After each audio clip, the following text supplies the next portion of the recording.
Σίγουρα θα έχεις δει και εσύ στον δρόμο κάποιους να φοράνε κουμποσκίνια ή πιθανόν να είδες να τα πουλάνε σε μοναστήρια και σε καταστήματα με εκκλησιαστικά είδη.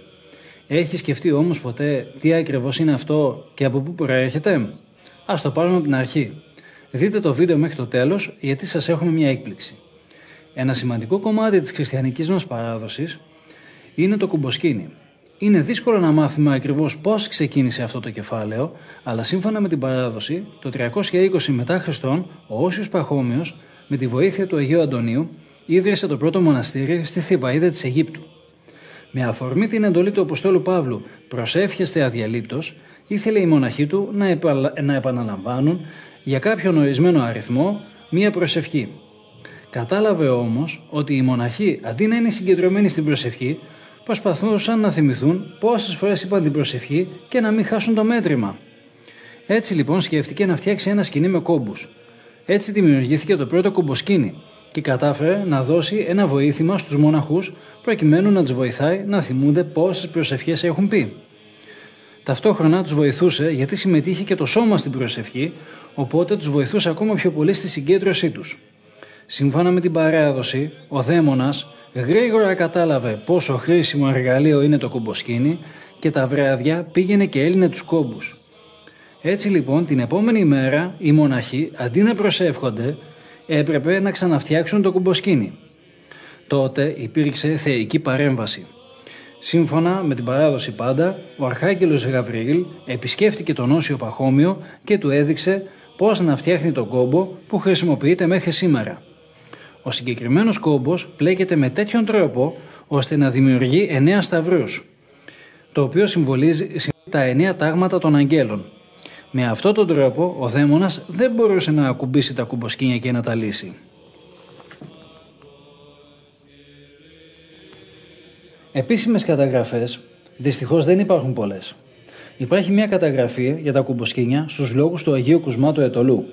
Εκεί συμβούλευε τους Έλληνες να φτιάξουν αυτοσχέδια κουμποσκίνια και να προσεύχονται.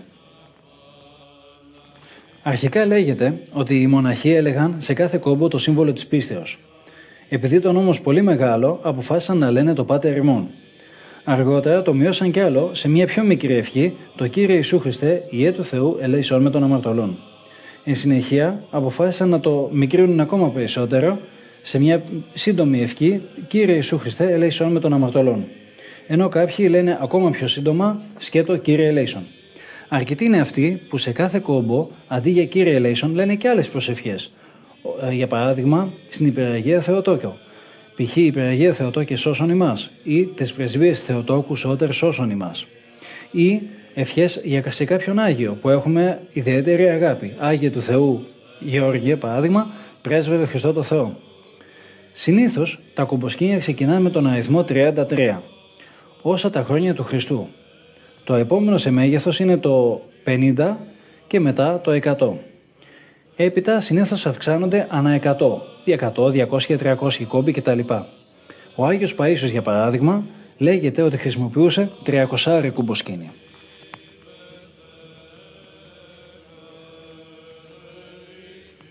Τα κουμποσκίνια ως προς το είδος τους θα μπορούσαμε να τα διαχωρίσουμε σε δύο κατηγορίες.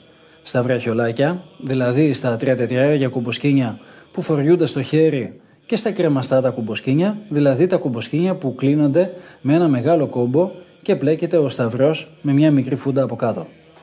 Σύμφωνα με την παράδοση, μπορούμε επίσης να αφήσουμε ένα κομμάτι νήμα ελεύθερο και εκεί να τοποθετηθούν 5 ή 10 χάντρες. Αυτό γίνεται για να μην χάνει τον αριθμό των κουμποσκινιών που έχει κάνει. Αυτά λέγονται μαρτυρικά κουμποσκίνια.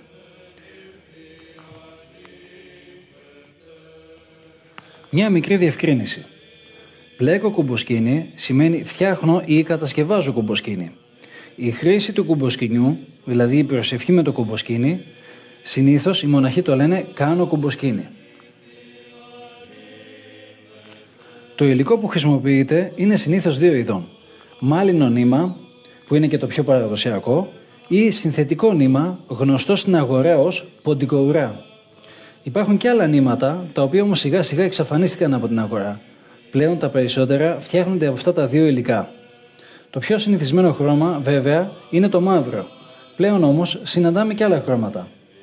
Επίσης, χρησιμοποιούνται χάντρες, όχι μόνο με το σκοπό να κάνουν το κομποσκίνι πιο όμορφο, αλλά για να λειτουργήσει και ως χώρισμα. Επίσης, χρησιμοποιείται ένα μυτερό βοήθημα, συνήθως το λένε βελόνι. Αυτό χρησιμοποιείται για το τράβηγμα του νήματος, ώστε να σφίξει ο κόμπος. Παραδοσιακά χρησιμοποιείται ένα ξύλινο εργαλείο με μύτη από άγρια ελιά. Τα κομποσκίνια, όπως το λέει και το όνομα, είναι σκοινή με κόμπους. Αυτή είναι η βασική διαφορά σε σχέση με τα αντίστοιχα βοηθήματα προσευχής που χρησιμοποιούν σε άλλα δόγματα. Υπάρχει όμως μια εξαίρεση. Σύμφωνα με την Ορθόδοξη παράδοση, ένας μοναχός δεν μπορούσε πια να πλέκει κομποσκίνια, καθώς λόγω γύρατος δεν έβλεπε πια τόσο καλά και ήταν στενοχωρεμένος. Τότε εμφανίστηκε η Παναγία και τον ρώτησε για ποιο λόγο ήταν στενοχωρεμένος. Όταν ο μοναχός της εξήγησε την αιτία, η Παναγία του είπε: «Πάρε αυτούς τους σπόρους και είναι τα δάκρυά μου. Από τους καρπούς φτιάξε κομποσκίνια».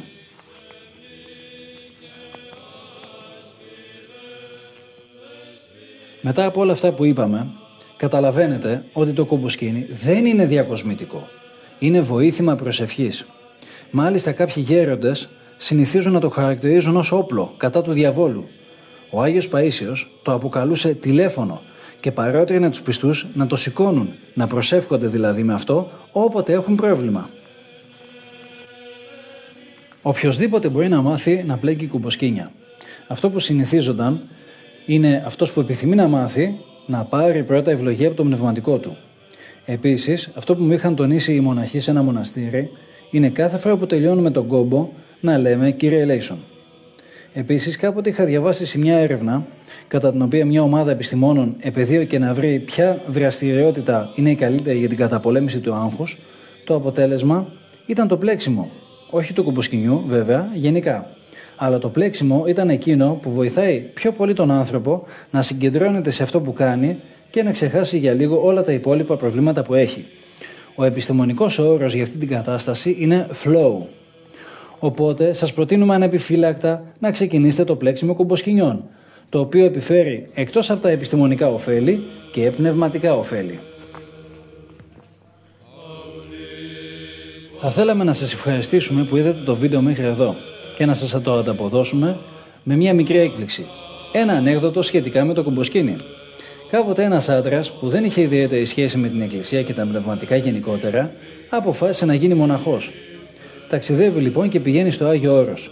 Εκεί του δίνουν ράσα και ένα κομποσκίνι. Επειδή όμως, όπως είπαμε, δεν είχε ιδιαίτερη σχέση με τα εκκλησιαστικά, το πέρασε για κουμπολόι και άρχισε να το παίζει και να το στριφογυρνάει. Τον είδε ένας γέροντας και αφού τον μάλωσε, του εξήγησε: «Αυτό δεν είναι κουμπολόι, είναι κουμποσκίνι. Τον βλέπεις τον κόμπο? Κάθε κόμπος έχει 9 σταυρούς και κάθε σταυρουδάκι έχει ένα αγγελάκι πάνω. Μην το παίζεις λοιπόν σαν να είναι κουμπολόι. Αυτό που θα κάνεις είναι να το κρατάς στο χέρι και σε κάθε κόμπο θα λες «Κύριε Ιησού Χριστέ, ελέησόν με». Κατάλαβες? Κατάλαβα, ανταποκρίθηκε εκείνος. Ξεκίνησε λοιπόν να προσεύχεται λέγοντας σε κάθε κόμπο την ευχή. Κάνει ένα κουμποσκίνι, κάνει δεύτερο, κάνει τρίτο. Κάπου βαρέθηκε και ξεκίνησε να παρατηρεί τους κόμπους, να βλέπει πως το νήμα δημιουργούσε τα σταυρουδάκια και θυμήθηκε τότε τα λόγια του γέροντα για τα αγγελάκια. Λέει τότε: «Αγγελάκια, κρατηθείτε διάλειμμα τώρα», και συνέχισε να στριφογυρνάει το κουμποσκίνι σαν να είναι κουμπολόι.